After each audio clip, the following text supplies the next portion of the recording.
오늘 광복절인데요. 여러분 윤동주 시인 아시죠? 일제 강점기에 짧게 살다 간 시인이었습니다. 암울한 시기에 인간의 삶과 고뇌를 사색했고요. 무엇보다 시대적인 아픔을 깊이 성찰했던 시인으로 그렇게 평가를 받습니다. 몇 해 전에 동주라고 하는 영화로 개봉이 되어서 또 많은 분들에게 어떤 분이셨는지 그렇게 알릴 수 있는 그런 기회가 되기도 했었습니다. 왜 저만 그랬나요? 청소년 때 괜히 혼자 방에 앉아가지고 죽는 날까지 하늘을 우러러 한 점 부끄러움이 없기를, 잎새에 이는 바람에도 나는 괴로워했다, 무슨 말인지도 모르면서 그렇게 폼을 잡았던 그런 기억도 있습니다. 윤동주의 서시죠. 말로 표현할 수도 없었고 설명할 수도 없었는데, 그런데 괜히 그런 서시를 읽거나 이렇게 한 구절 외우면서 그냥 가슴에 벅차오름을 느꼈던 그런 때도 생각이 납니다. 그런데 저도 오늘 설교를 준비하면서 알게 되었는데요, 윤동주 시인의 시 가운데 팔복이라는 제목의 시가 있습니다. 그 시는 이렇습니다. 슬퍼하는 자는 복이 있나니, 슬퍼하는 자는 복이 있나니, 슬퍼하는 자는 복이 있나니, 슬퍼하는 자는 복이 있나니, 슬퍼하는 자는 복이 있나니, 슬퍼하는 자는 복이 있나니, 슬퍼하는 자는 복이 있나니, 슬퍼하는 자는 복이 있나니. 자, 팔복은 8가지의 복에 대한 선포인데요, 그냥 8번을 줄곧 슬퍼하는 자는 복이 있나니를 선포합니다. 저 안 헷갈리려고 손가락으로 사실은 이렇게 세면서 8번을 외운 거예요. 게다가요, 마지막 행이, 성경은 우리가 오늘 함께 봉독했던 것처럼 그들이 위로를 받을 것이며 이렇게 되어 있는데, 여러분 제가 오늘 주보에 그 윤동주 시인이 이 시를 손으로 적었던 그 6필 원고의 사진을 넣어드렸어요. 좀 작아서 보이시지 않지만 그 사진을 보시면 처음에는 위로를 받을 것이며 라고 썼다가 지우고, 또 뭘 썼다가 지우고, 일종의 그 시인의 어떤 고뇌, 망설임, 그런 감정을 이렇게 느낄 만한 그런 고친 흔적들이 있고요. 그런 갈등과 망설임과 고뇌 끝에 이 시인은 이 팔복이라는 시의 마지막 행을 이렇게 기록합니다. 저희가 영원히 슬플 것이요. 저희가 영원히 슬플 것이요. 그러니까 슬퍼하는 자는 복이 있나니를 8번 외친 다음에 망설임과 고뇌 끝에 윤동주 시인은 저희가 영원히 슬플 것이요 라고 이 시를 맺습니다. 윤동주 시인께 그 의미를 여쭤볼 수도 없고요, 시인께서 이 시의 의미를 직접 설명한 기록을 남기지도 않으셨기 때문에 시인의 정확한 의도를 우리가 파악할 수는 없습니다. 아마도 이 시의 마무리를 두고 깊은 망설임과 고뇌 끝에 당시 세상과 자기 자신 안에 있는 깊은 슬픔과 아픔을 이렇게밖에는 표현할 수 없지 않았을까. 그냥 그 혼란스럽고 슬프고 아픈 그 심경을 한번 이렇게 헤아려 보게 됩니다. 우리가 지난주부터 팔복 말씀을 살펴보고 있어요. 팔복, 우리말에는 8가지 복에 집중하지만 본래 이 팔복이라는 이 용어는 참으로 복된 상태, 진정으로 복된 상태라는 의미라고 말씀을 드렸습니다. 어떤 사람들, 어떤 상태에 있는 사람들이 진정 복된 사람들인가에 관한 예수의 가르침이에요. 그런데 오늘 그 두 번째 선포는 애통하는, 그러니까 슬픔으로 아파하는 혹은 슬퍼하고 아파하는 사람들이 복이 있다는 선언입니다. 그런데 윤동주 시인이 저희가 영원히 슬플 것이요 라고 선언했던 것과는 달리 예수께서는 슬퍼하고 아파하는 사람들이 복이 있는 것은 그들이 위로를 받기 때문이다 라고 그렇게 말씀하시죠. 저는 사실은 개인적으로 지금보다 훨씬 젊었을 때 이 팔복의 말씀 가운데 가장 받아들이기 어려운 선언이 바로 이 말씀이었어요. 애통하는 자는 복이 있나니 저희가 위로를 받을 것이며.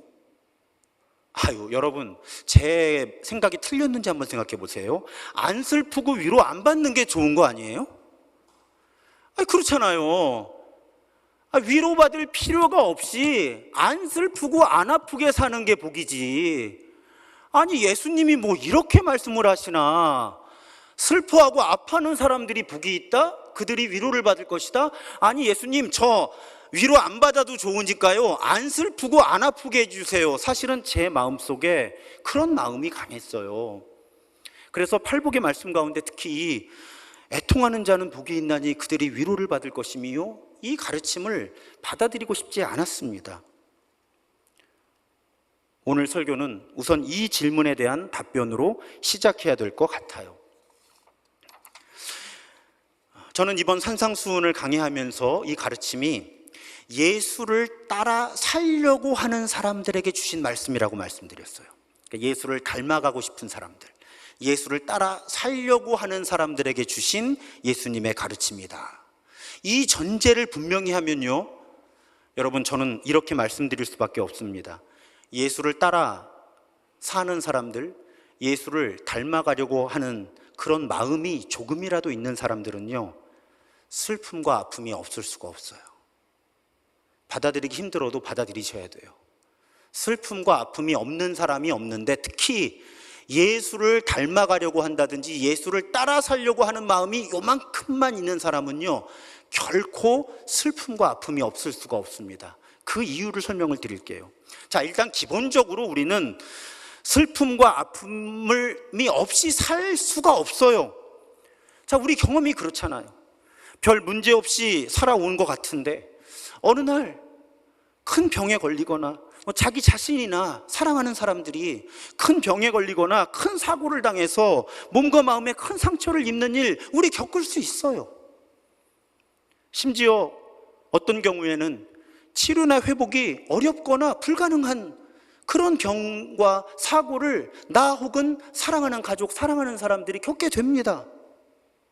자, 큰 병이나 사고 없이 살아온 것 같은데 우리 나이 들어가면, 죄송해요, 저보다 연배가 훨씬 높으신 어르신들이 계시지만, 나이 들어가면 저희 부모님도 이렇게 곁에서 살펴보면 이렇게 서글퍼지시는 부분들이 있어요.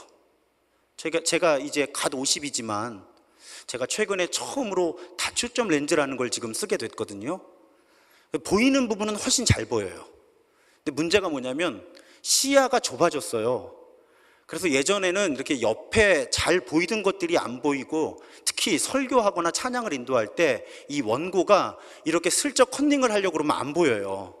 그러니까 이제는 몽을 보려면 고개를 돌려야 되는 거예요. 이렇게 눈을 돌려서는 안 보이니까 고개를 돌려서 이렇게 직접 봐야 돼요. 좋기도 한데 조금 서글픈 것도 있어요. 이제 눈이 점점 더 안 보이려나 보다. 지금도 3배 압축해서 이 정도 안경이거든요. 내 눈이 언제까지 나빠질까, 보이기나 할까 나중에는, 뭐 이런 염려도 하게 되고요. 우리 어르신들도 제가 이렇게 안부 전화 드리면 어떠세요? 그러면 목사님, 나이 들면 다 그런 거예요. 아파요. 그러시는 거죠.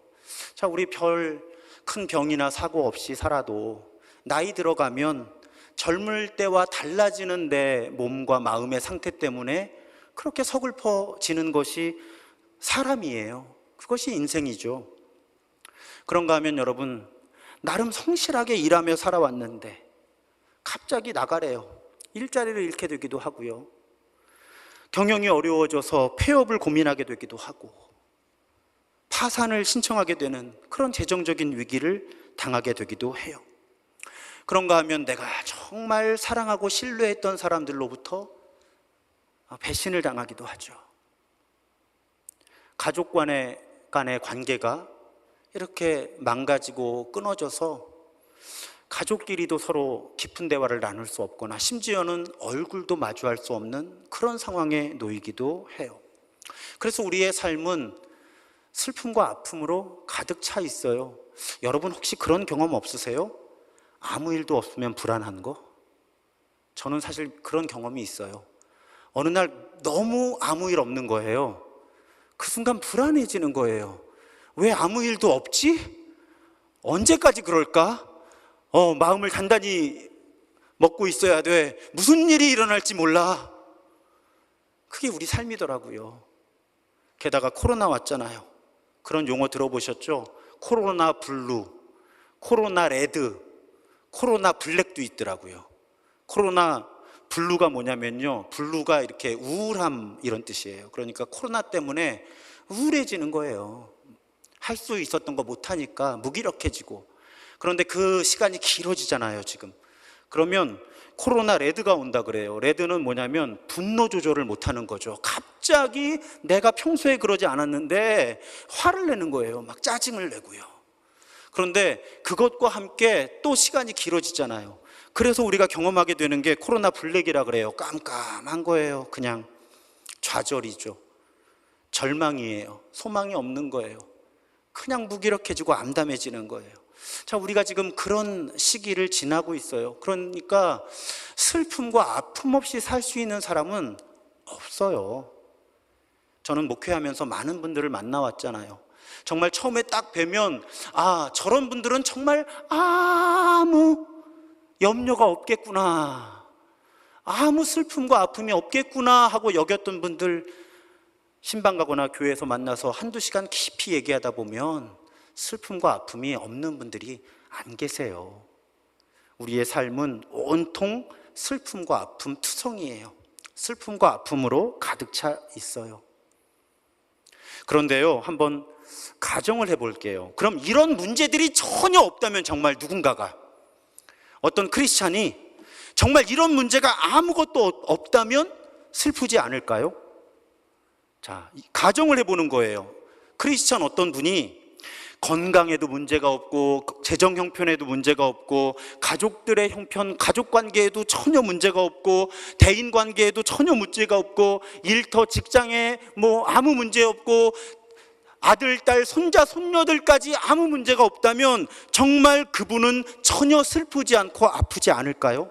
여러분, 이 부분이 중요해요. 그럴 수 없다는 거예요.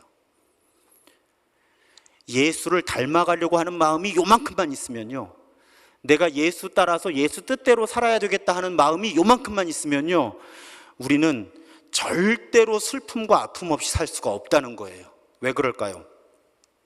기준이 달라지기 때문에 그래요. 기준이 어떻게 달라지나요? 우선 나를 바라보는 기준이 달라지는 거예요. 예수를 닮아가려거나 따라 살려고 하는 마음이 없을 때는 그냥 아까 앞에 나열해 드렸던 그런 문제들이 없으면 슬퍼하지 않고 아파하지 않아도 되었어요. 그런데 내가 예수를 닮아가고 싶고 예수를 따라 살려고 하는 마음이 생기니까 그때부터 나에 대한 기준이 바뀌는 거예요. 내가 이러면 안 되는데, 내가 이런 모습으로 살아가면 안 되는데 하는 문제가 생기는 거예요. 질문이 생기는 거예요. 내가 이런 사람이 되어야 하는데, 혹은 내가 이런 삶을 살아야 되는데, 말씀 가운데, 기도 가운데 나를 살펴보니 내가 이런 사람이 아니고 이런 삶을 살고 있지 못해. 그 간격에서 오는 슬픔과 아픔이 있는 거예요. 성경에 보면 심지어는 사도 바울까지도 자기 안에 생명의 법과 죽음의 법이 엉켜 있잖아요. 하나님의 법과 죄의 법이 막 교대로 괴롭히잖아요. 그 갈등이 있잖아요. 그래서 사도 바울이 당혹스러움 가운데 뭐라고 외쳐요? 오호라, 나는 곤고한 사람입니다. 나는 비참한 사람입니다. 사도 바울마저도 자기 스스로를 비참한 사람이라고 그렇게 말할 수밖에 없었다는 거예요. 왜? 내가 이런 사람이 되어야 하는데 그러지 못하고 있으니까. 교회 역사를 봐도요, 전혀 그럴 것 같지 않은 분들이 자신의 비참함을 토로하기도 해요. 혼자 쓰는 일기 가운데도. 18세기에 아메리카 원주민들, 우리가 인디언이라고 부르는 그런 분들에게 선교했던 데이비드 브레이너드라고 하는 분이 계세요.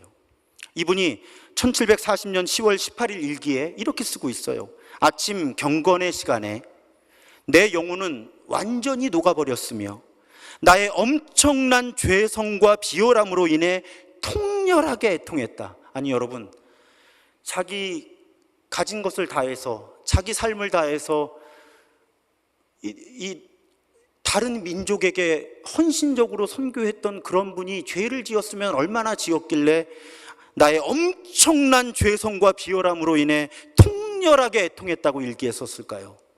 기준이 달라졌기 때문이에요. 계속 기준이 달라지기 때문이에요. 그래서 영적 성숙을 갈망했던 분들의 일기에 보면 자주 이런 슬픔, 아픔이 기록되어 있는 거예요. 저도 가끔 설교나 강의를 할 때 그 말씀 드리잖아요. 정삼이라고 하는 한 크리스천이 내가 괜찮은 목사가 아니라 한 마리의 괴물이었구나, 그런 저를 발견한 그 밤이 있었다고요. 침묵하다가, 혼자 방에 앉아서 침묵하다가 어느 날 제 안에 있는 괴물을 본 거예요. 내가 괴물이구나. 그 순간에 슬픔과 아픔을 잊을 수가 없어요. 10여 년이 지났지만요. 그래서 여러분, 예수를 닮아가려고, 예수를 따라 살려고 하는 의지가 요만큼만 있으면요, 아마 여러분들도 이런 경험이 있을 거예요. 사실은 객관적으로 따져보면 내가 그렇게 죄인이 아니에요. 내가 그렇게 잘못된 사람 같지가 않아요. 그런데 특히 예배의 시간 혹은 말씀과 기도의 시간에 어느 순간 주여, 나는 죄인입니다. 나는 비참한 사람입니다. 곤고한 사람입니다. 망가진 존재입니다. 그렇게 고백하게 되기도 하잖아요. 예수가 어떤 분이신지를 정말 알아가는 과정, 깨닫는 과정에서, 그리고 그 예수를 따라 살기로 마음 다해 결심하는 과정에서, 그리고 정말 예수를 따라 살아가려고 몸부림치는 과정에서 우리는 이상과 현실 사이의 괴리로 아파하고 슬퍼하게 되는 거예요. 나 자신의 모습 때문에, 나 자신을 바라보면서.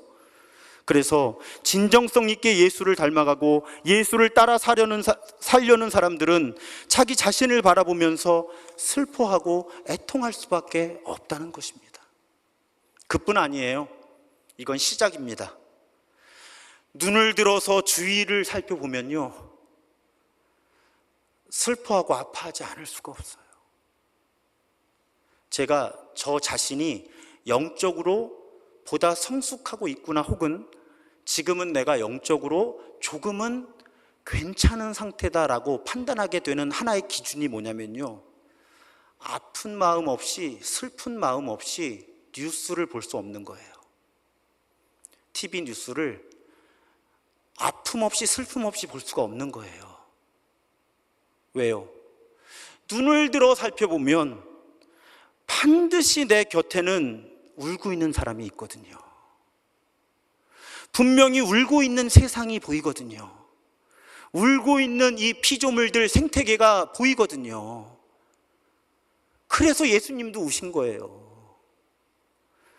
요한복음 11장에 보면 예수께서 사랑하시는 나사로의 죽음 앞에서 눈물을 흘리시잖아요. 심판을 앞두고 있는, 누가복음 19장에 보면 심판을 앞두고 있는 예루살렘 성을 보시면서 예수님 우시잖아요. 그래서 찬송가 549장에 주님도 때로는 울기도 하셨네, 그런 고백이 있잖아요. 여러분, 예수님이 왜 우셨어요? 아니, 예수님이 왜 우셨는가를 따지기 전에요, 예수님도 우셨기 때문에 예수님을 닮아가려고, 예수님을 따라 살려고 하는 사람들은 울 줄 아는 사람들이 돼야 되는 거예요. 우는 사람들이 돼야 되는 거예요. 예수님 왜 우셨어요? 사랑 때문에. 예수님 사랑 때문에 우셨어요. 사랑 때문에 눈물을 흘리신 거예요. 바로 그 사랑 때문에 예수를 닮아가려고, 예수를 따라 살려고 하는 사람들도 울게 된다는 거예요. 그 원리가 그래요.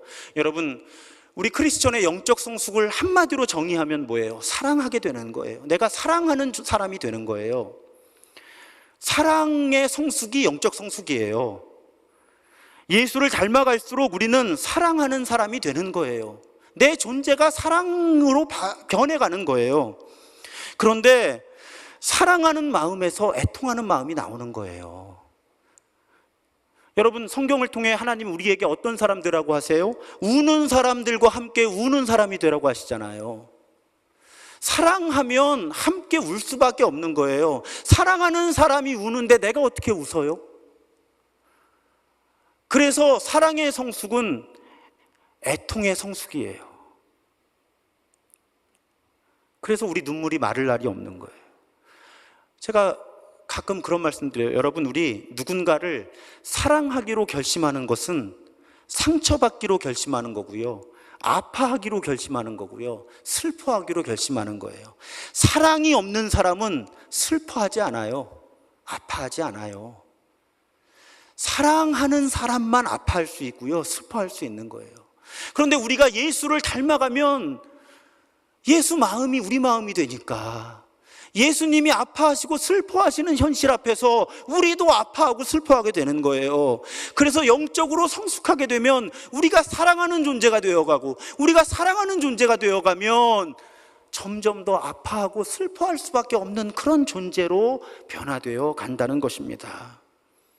그래서 어떤 영성가는 이렇게 정리를 했더라고요. 애통의 영성은 우리의 전 존재가 사랑으로 변화해가는 과정에서 자연스럽게, 그러니까 우리가 영적으로 성숙해 간다면 우리가 사랑하는 존재로 변화되어 가기 때문에 자연스럽게 슬퍼하고 아파하는 영성이 우리에게 생긴다는 거예요.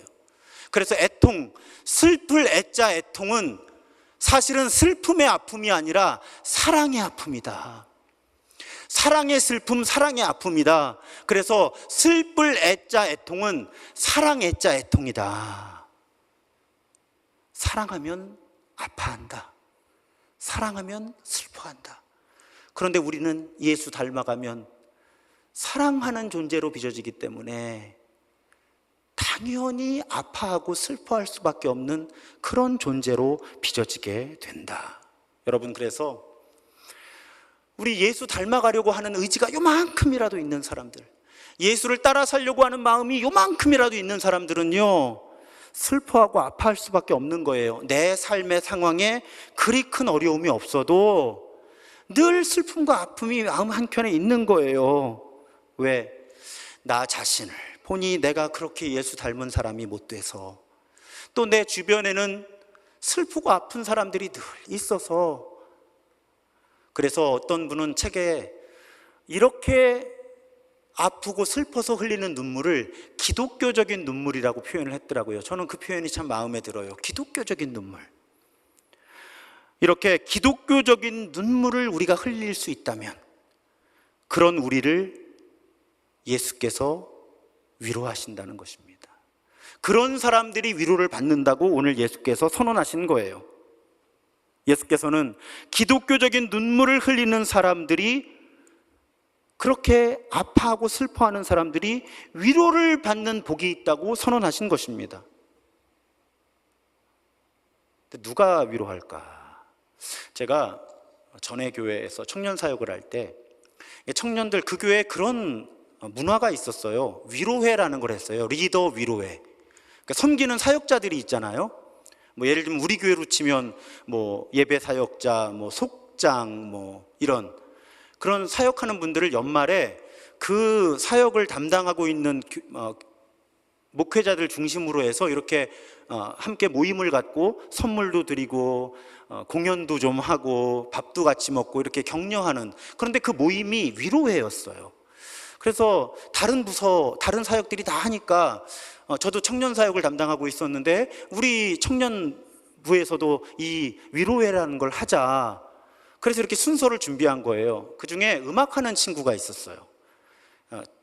싱어송라이터예요. 자기 음악을 자기가 만들어요. 곡도, 가사도 쓰고 곡도 붙이고. 근데 어떤 그런 친구가 곡을 하나 부르겠다는 거예요. 그래서 아우 잘 됐다. 노래 한번 해보라고. 그 노래 듣다가 웃으면서 울었잖아요. 가사가 너무 재미있는데 너무 아픈 거예요. 그 친구의 그 노래가 잊혀지지가 않아요. 그 가사 중에 어떤 부분이 있었는가 하면, 위로회를 한다고 우리를 불렀는데 도대체 누가 누구를 위로한다는 건지 모르겠다. 이런 행사한다고 우리가 위로를 받나? 과자 부스러기 몇 개 주고 밥 한 끼 준다고 뭐 선물 뭐 사준다고 우리가 위로를 받나? 그렇다고 위로가 되나? 이렇게 노래를 부르는데 다들 이게 표정을 어떻게 해야 될지 모르는 거예요. 제 눈치도 막 살펴보고 너무 웃긴데 너무 슬픈 거예요. 제가 그 노래 가사가 잊혀지지가 않아요. 그렇구나. 위로회라고 만들긴 했는데 그렇지, 이런다고 위로가 되나?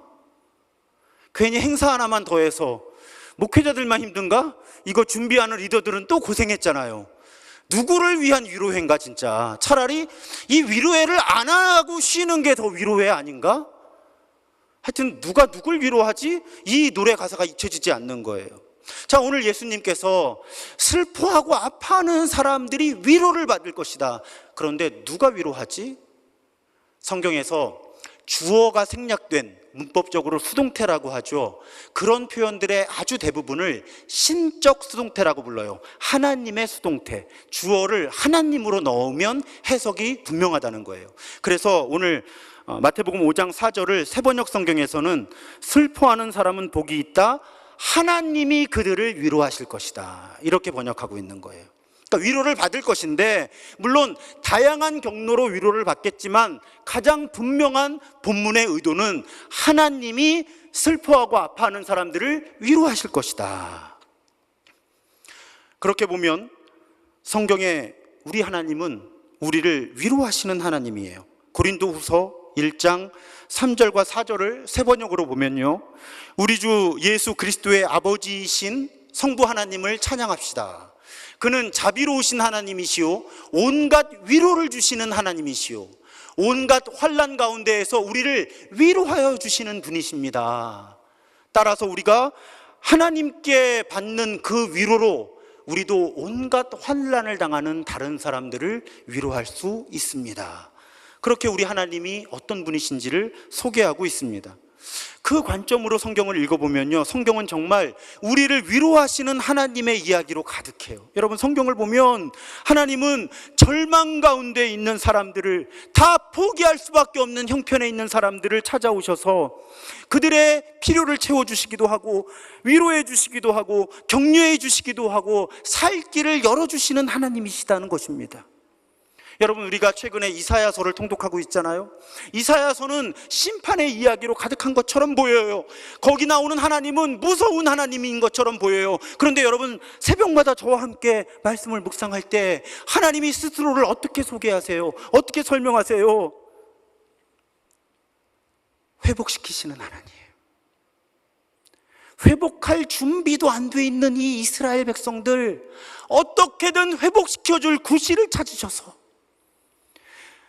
설명할 수 없는, 이들은 상상할 수도 없는 그런 회복을 이루어 주시겠다고 선포해 주시는 그런 하나님이시잖아요. 왜요?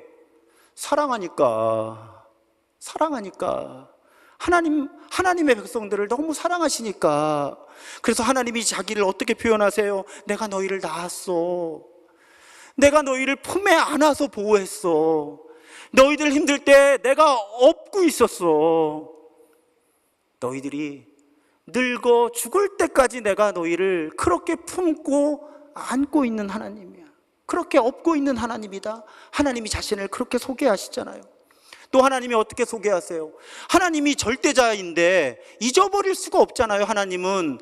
근데 우리에게 하나님이 얼마나 우리를 사랑하시는지를 너무 소개하고 싶으시니까 내가 너희들을 손바닥에 새겨놓고 있어. 손바닥에.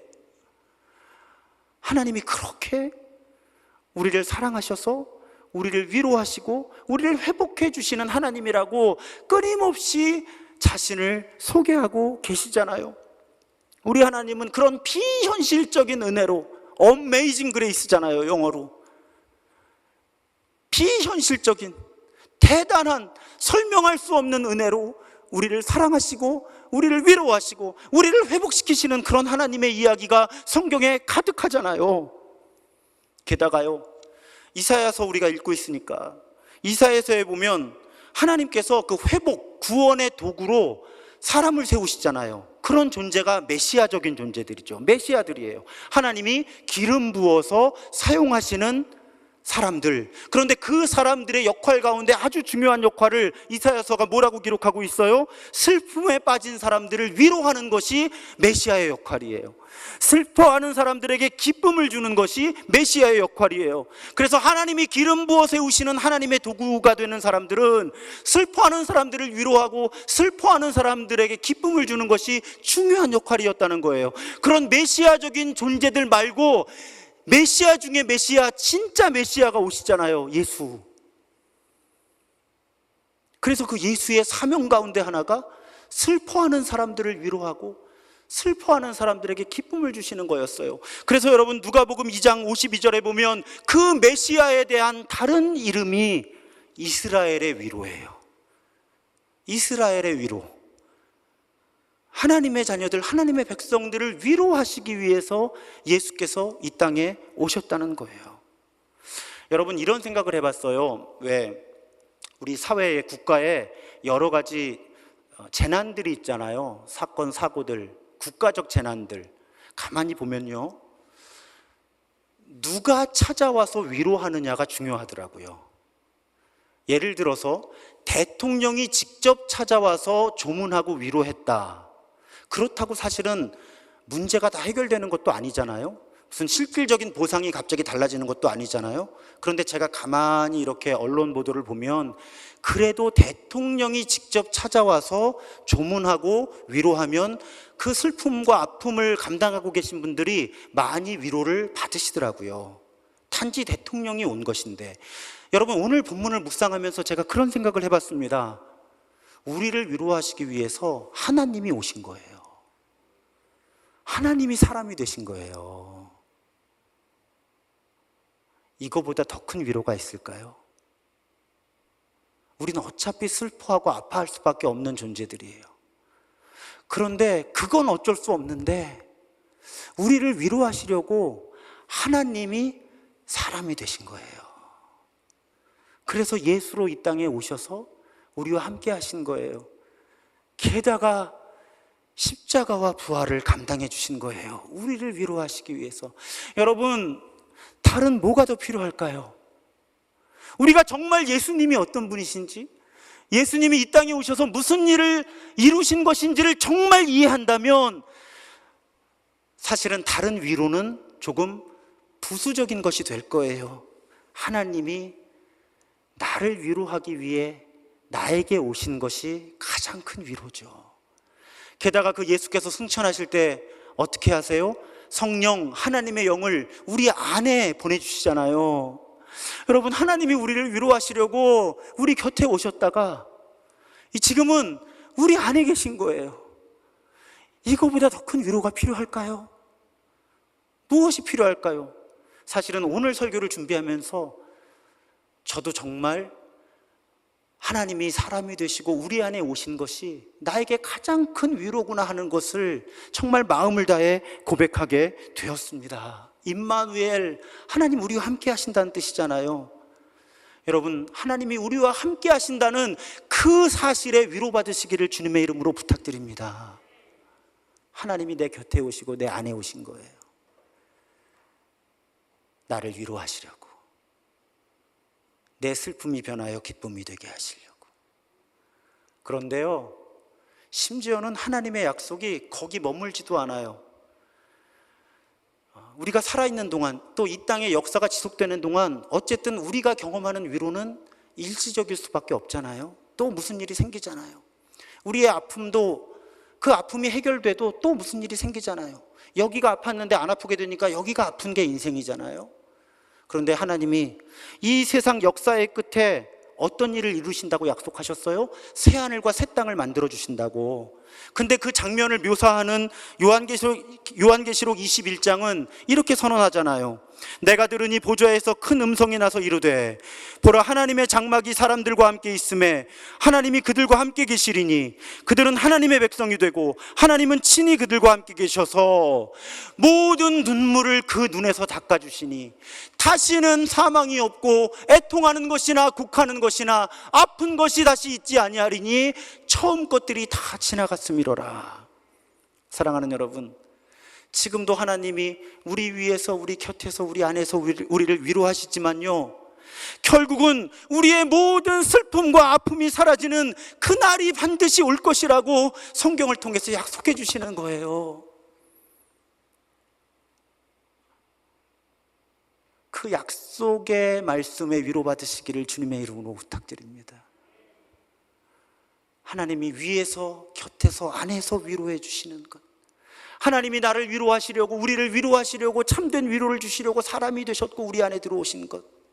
그런데 하나님은 결국은 우리의 망가진 형편, 우리의 망가진 세상의 문제 때문에 우리가 경험하는 위로가 한정적일 수밖에 없지만, 결국 우리 삶의 끝에, 역사의 끝에 모든 눈물을 우리 눈에서 씻겨 주시겠다고 약속해 주시는 거예요.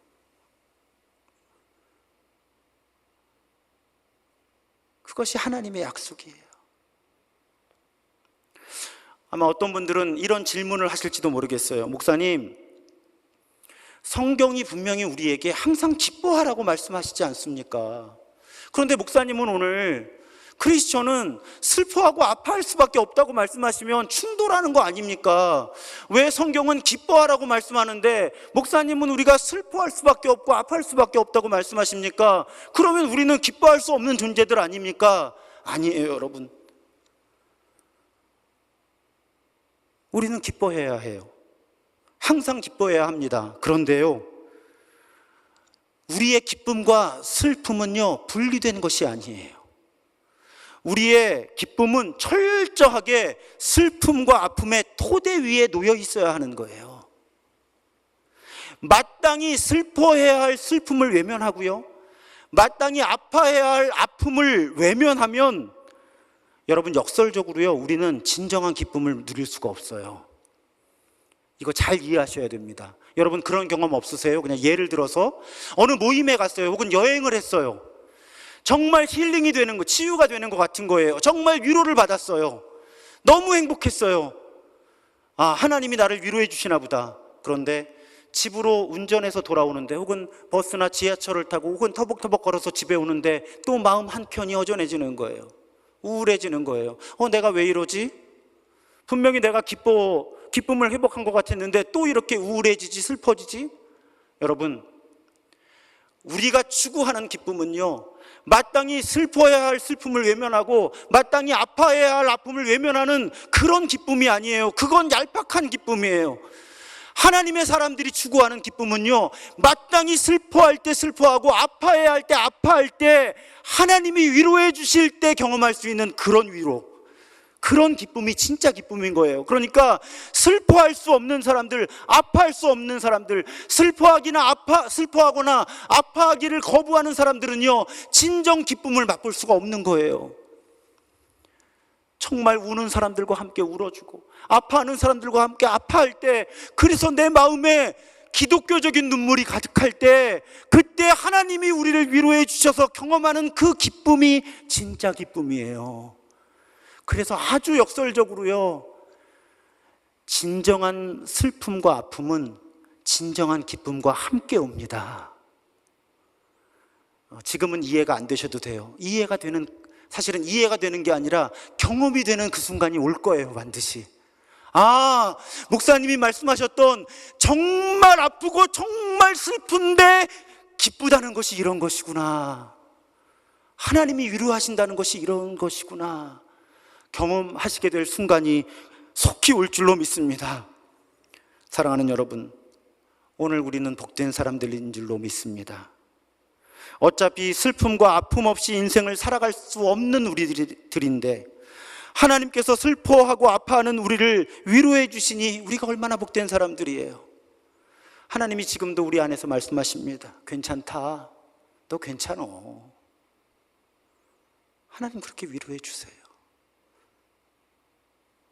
하나님은 말씀을 통해 우리를 위로하시고요, 기도할 때 내 마음을 만져주시고 나를 위로하시고요, 절망하는 내게 뜻밖의 사람을 보내셔서 나를 위로하시기도 하고요, 나를 억누르는 문제를 해결해 주시기도 하지만 때로는 문제를 넘어서게 하셔서 나를 위로해 주시기도 하고요.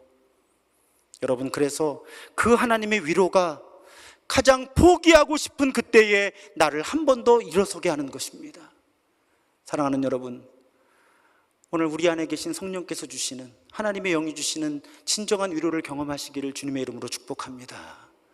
정말 아파하고 슬퍼하는 사람들만이 경험할 수 있는 그 위로, 그래서 절망 속에서도 항상 기뻐할 수 있다고 선언할 수 있는 사람들, 그래서 절망의 끝자락처럼 보이지만 다시 한번 일어설 수 있는 힘을 회복하는 그런 사람들, 오늘 아프고 슬픈 삶의 현실 속에서 나를 위로하시는 하나님의 은총을 경험하는, 그래서 아픔과 슬픔 속에서 나는 복된 사람입니다 라고 고백할 수 있는 우리가 되기를 주님의 이름으로 축복합니다. 찬양할